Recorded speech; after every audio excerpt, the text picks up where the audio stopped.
যখন তোমাদের বিবিদের হাজ হবে, মাসিক হবে, মাত্র দুটা কাজ থেকে তোমরা বেঁচে থাকবে।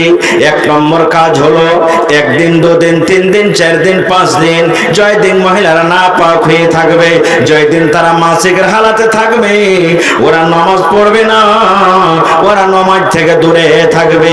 এবং রমজান মাসে যদি কোনো মা খালার হাজ হয়ে যায়, জয় দিন না পাক হয়ে থাকবে, নবী বলেছেন রোজা রাখবে না, তারা রোজা রাখবে না, জয়টা তাদের রোজা ছুটবে, অন্য মাসে রোজাকে পূর্ণ করে নেবে।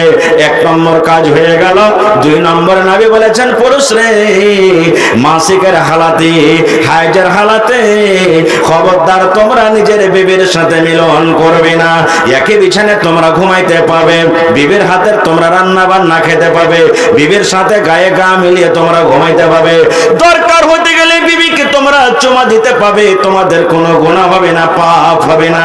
কিন্তু নবী বলেছেন যেটা স্বামী স্ত্রীর হক হয়, স্বামী স্ত্রীর যেটা মিলন হয়, এই মিলন থেকে শুধু তোমরা দূরে থাকবে। যদি কোনো ভাই, যদি কোনো মা, যদি কোনো বোন, যদি মাসিকের হালাতে স্বামী স্ত্রীতে মিলন করে না, নবী বলেছেন পাপ হয়ে যাবে, তোমাদের গুনাহ হয়ে যাবে। নবী বলেছেন এই দুটা কাজে শুধু তোমরা আলাদা হয়ে থাকবে।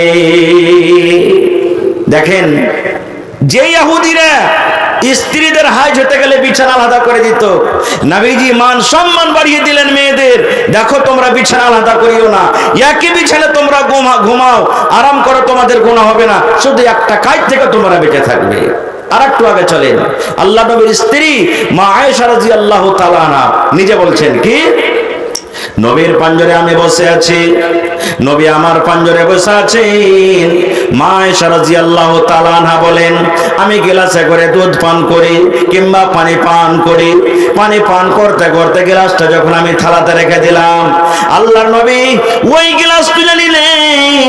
মা আয়েশা বলেন, যেই জায়গাতে আমি মুখ লাগাই, ঠোঁট লাগাই আমি পানি পান করলাম, মা আয়েশা বলেন আমার মুখ লাগা জায়গাতে দয়ার নবী নিজের মুখ লাগাইয়ে পানি পান করলেন। শুধু তা নয়, মা আয়েশা আরো বলেন, আমি হাড্ডি চষে চষে খাই, আমি গোশতে কামড় দিয়ে দিয়ে খাই, আমি খেতে খেতে যখন পিসটাকে থালাতে রেখে দিলাম, দয়ার নবী ওই পিসটাকে নিয়ে নিলেন, যে জায়গাতে আমি আয়েশা কামড় দিয়ে দিয়ে আমি খেলাম, ওই পিসটাতে আমার নবী নিজে দাঁত লাগায় কামড় দিয়ে দিয়ে খেলেন। এবার মা আয়েশা পরে কি বলছেন জানেন, আমি তখন মাসিকের হালাতে ছিলাম, হায়েজের হালাতে আমি তখন ছিলাম। এই হাদিস থেকে আমরা কি বুঝতে পারলাম যে নবীজি মান সম্মান কতটুকু বাড়িয়ে দিলেন মহিলাদের। যে ইহুদিরা নিজের বিবিকে হায়েজ মাসিকের হালাতে নিজের বিছানাতে নিত না, আল্লাহ রাসূল সাল্লাল্লাহু আলাইহি সাল্লাম তাদের উল্টো করে মান সম্মান বাড়িয়ে দিলেন। শুধু তা নয়, নবীজি তার ঝুটটা তার মুখের পর্যন্ত খেলেন। আজকে আমাদের মহব্বত ভালোবাসা কি জানেন, কতটুকু বিবিকে ভালোবাসি। যদি কোনো ভাই ভাত খেতে বসেছেন, আর ভাত খেতে খেতে যদি চেটি ভাত বেশি হয়ে যায়, আর যদি তার স্ত্রীকে বলে আব্দুল্লাহর মারে ভাত কটা খেয়ে তো, কত মা খালা এমন আছেন কি বলবেন, আব্দুল্লাহ রে বকরিটাকে তোর বাপের ভাত করে দিয়ে দেখো তো, ওই পোঁটা পড়ার ভাত আমি খেতে পারবো না, খোঁজা ও কাইনিয়া ভাত কে খেতে যাবে ওর। এই তো আমাদের মহব্বত আর ভালোবাসা নাকি ভাই মুসলমান। নবীজি মেয়েদের মান সম্মান কতটুকু বাড়িয়ে দিলেন আরো জানেন, সহিহ হাদিস আল্লাহ রাসূল সাল্লাল্লাহু আলাইহি ওয়াসাল্লাম বলেছেন, আল্লাহ রাব্বুল আমিন যাকে দুটা মেয়ে দিয়ে আল্লাহ পরীক্ষা করলেন, আজমাইশ করলেন, এই হাদিসে দুটা আছে, দুটা হোক, একটা হোক, তিনটা হোক, পাঁচটা হোক, সাতটা হোক, আল্লাহ নবী বলেছেন আল্লাহ রাব্বুল আমিন যাকে দুটা মেয়ে দিয়ে পরীক্ষা করলেন, ওরে সুবহানাল্লাহ, দেখেন মেয়েদের মান সম্মান নবী কত বাড়িয়ে দিলেন। আল্লাহ রাসূল বলেছেন, বাড়িতে যার মেয়ে জন্মগ্রহণ হয়েছে, মেয়ে আসার পর থেকে নিয়ে মনটাকে ভারী করলো না, মেয়েকে বড় করলো, মেয়েকে বড় করার পর তাকে পড়িয়ে লেখি, ভালো ঘর দেখে, ভালো বাড়ি দেখে, ভালো বর দেখে তার বিয়ে লাগিয়ে দিল। দয়ার নবী বলেছেন, ও মেয়ের বাবা, আমি নবী জান্নাতের ভিতরে যাব, জান্নাতের ভিতরে থাকব, কত দূরে থাকব। নবীজি নিজের এই অঙ্গলকে ইশারা দিয়ে বলছেন, এই লোককে ইশারা করে বলছেন, এই আমার উম্মতের দল, যেমন দুটা লোক পাশাপাশি হয়ে আছে, আমি নবী আর ওই মেয়ের বাবা জান্নাতের ভেতরে পাশাপাশি হয়ে থাকবো। সুবহানাল্লাহ। তাহলে এই মজলিসে কত বেটির বাপ আজকে আপনারা বসে আছেন, খুশি হয়ে যান ভাই। বেটি দুনিয়াতে এসেছে, বেটিকে পড়িয়ে লেখিয়ে ভালো জামাই দেখে যদি, ভালো বাড়ি দেখে যদি আপনি বিয়ে লাগিয়ে দেন, আল্লাহ রাসূলের ওয়াদা কিয়ামতের দিন যেমন দুটা লোক পাশাপাশি হয়ে আছে, নবীর সাথে ইনশাআল্লাহ তাআলা জান্নাতে পাশাপাশি থাকবেন, পরে ইনশাআল্লাহ তাআলা। কিন্তু হ্যাঁ, তালিম দিতে হবে বেটিকে। আজকে আমি খুশি হলাম, ধন্যবাদ জানাচ্ছি এই মাদ্রাসার কমিটিকে, আপনারাকে, যে ছেলেদের সাথে সাথে মেয়েদের মাদ্রাসা আপনারা করে দিয়েছেন। এটা কোনো ছোট মোটো কথা নেই ভাই। একটা মেয়ের পড়ালেখা দরকার, কতটুকু দরকার জানেন? আজকে আমাদের শেরশাবাদী কম, আজকে আমরা মুসলমানের ভিতরে 100টা যদি কোর্ট কচুরিতে কেস থাকে, তাহলে 100টার মধ্যে 90টা কেস দেখবেন আমাদের মুসলমানের আছে, আর 90টার মধ্যে 80টা কেস আছে শুধু ছেলে এবং মেয়ের। আছে না নেই?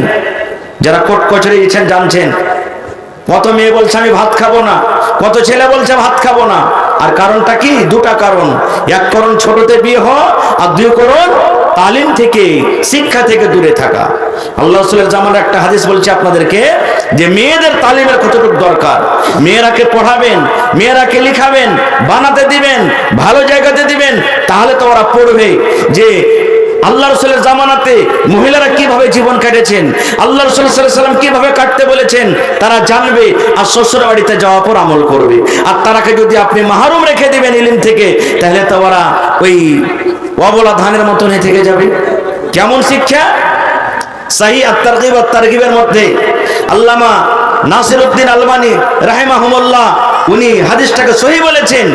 আল্লাহ রাসূল সাল্লাল্লাহু আলাইহি ওয়াসাল্লামের জামানাতে এক বাপ বেটির বিবাহ দেবে, বাপ বেটির বিবাহ দেবে, বেটি ইনকার করছে, আব্বা আমি বিয়ে করব না গো। বাপ চলে গেলেন নবীর দরবারে, নবীজি আমি আমার মেয়ের বিবাহ দেব, মেয়ে ইনকার করছে, বেটি ইনকার করছে, আমি বিয়ে করব না, যদি আপনি পারেন তা একটু বুঝান। নবীজি বললেন তোমার বেটিকে এনেছো? বলছেন না। বলে যাও তোমার বেটিকে নিয়ে এসো। পরের দিন চলে গেলেন বেটিকে সাথে করে, নবীর দরবারে চলে গেলেন। নবীকে বলছেন ইয়া রাসূলুল্লাহ আমি আপনার মেয়েকে এনেছি, এই দেখেন আমার মেয়ে। এবার দেখেন নবীজি কি বলছেন, রে আল্লাহর বান্দী, তোমার আব্বা জান তোমার বিয়ে দিবে, তোমার আব্বা জান হয়তো তোমার জন্য একটা ছেলে খুঁজেছি, তোমার আব্বা জান তোমার জন্য একটা ভালো বাড়ি দেখেছে, তুমি ইনকার করছো। ইনকার করার কারণটা কি রে মা? কি কারণে তুমি ইনকার করছো? তুমি রাজি হয়ে যাও, তোমার আব্বার কথাটা তুমি মেনে যাও, তুমি বিয়ের জন্য রাজি হয়ে যাও, তুমি ইনকার করছো, ইনকার করার কারণটা কি? নবী জিজ্ঞাসা করছেন, আরে মা তুমি ইনকার করছো কারণটা কি? এই আমার ভাইরা দেখেন, একটা বেটিকে পড়ার কি দরকার, একটা বেটির জন্য বানাত মাদ্রাসার কি দরকার দেখেন। এবার সেই মেয়ে ছেলে বলছেন, সেই বেটি বলছেন, আল্লাহ নবী গো একটা আমাকে প্রশ্নের উত্তর দিয়ে দেন গো নবীজি, তারপর আমি ভাবা চিন্তা করব। কি প্রশ্ন? বলছে নবী গো আমি একজন মহিলা, আমি একজন নারী, আমি শ্বশুরের বাড়িতে কিভাবে চলবো আমি জানি না, আমি শ্বশুরের খেদমত কিভাবে করব আমি জানি না, শাশুমার সাথে আমি কিভাবে চলাচল করব জানি না, যে আমার স্বামী হবে, যে আমার পাতি হবে, আমি কতটুকু আমার স্বামীর খেদমত করবো গো নবী, যে আমি হক আদায় করতে পারবো এই ব্যাপারে আমি জানি না।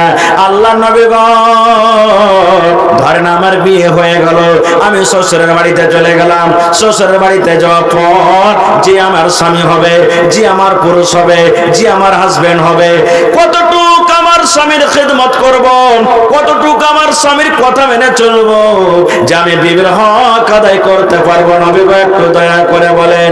এবারে নবী যে কে বলছেন দেখেন, এই আল্লাহর বান্দিরি, তোমার উপরে তোমার স্বামীর অতটুকু হক রয়েছে, তোমার উপরে তোমার স্বামীর অতটুকু হক রয়েছে, যদি তোমার স্বামীর গায়ে ফোঁট হয়, তোমার স্বামীর গায়ে যদি ঘা হয় ফোঁট পর্যন্ত, তোমার স্বামীর গতরে যদি ফোঁট হয়, ফোঁট পেকে গেছে, রক্ত বইছে, ফৌজ বইছে, আল্লাহ নবী বলেছেন এই মহিলা তোমার স্বামী যদি তোমাকে বলে বিবি রে আমার এই রক্তটা তুমি সাফ করে দাও, এই পুলটাকে তুমি সাফ করে দাও, কি দিয়ে সাফ করে দাও?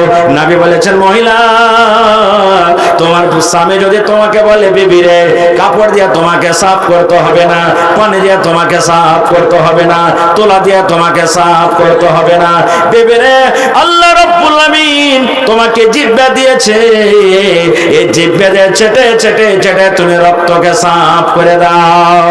নবী বলেছেন এই মহিলারে যদি তোমার স্বামীর কথা মতো যদি তুমি জিহ্বা দিয়ে চেটে চেটে চেটে রক্তকে সাফ করে দাও তাও তোমার স্বামীর হক কিন্তু আদা হবে না।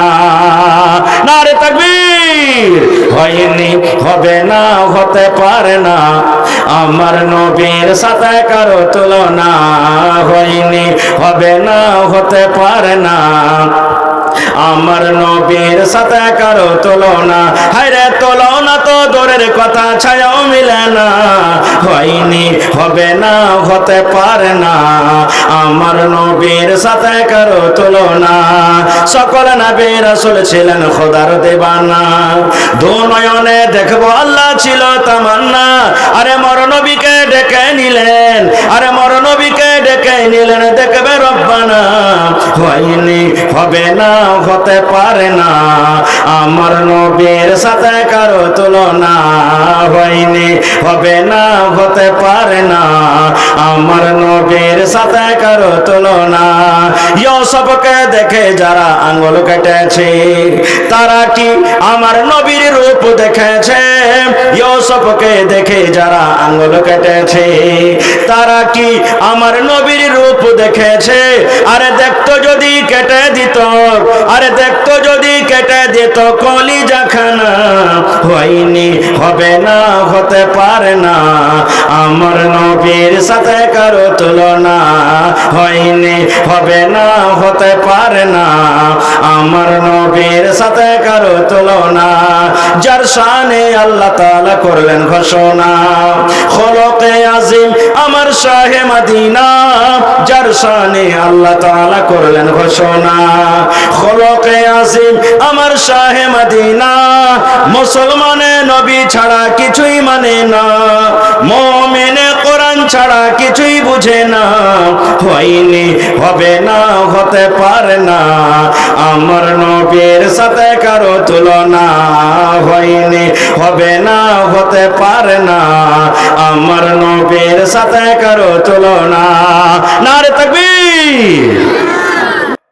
একজন মাওলানা ওয়াজ করেছে।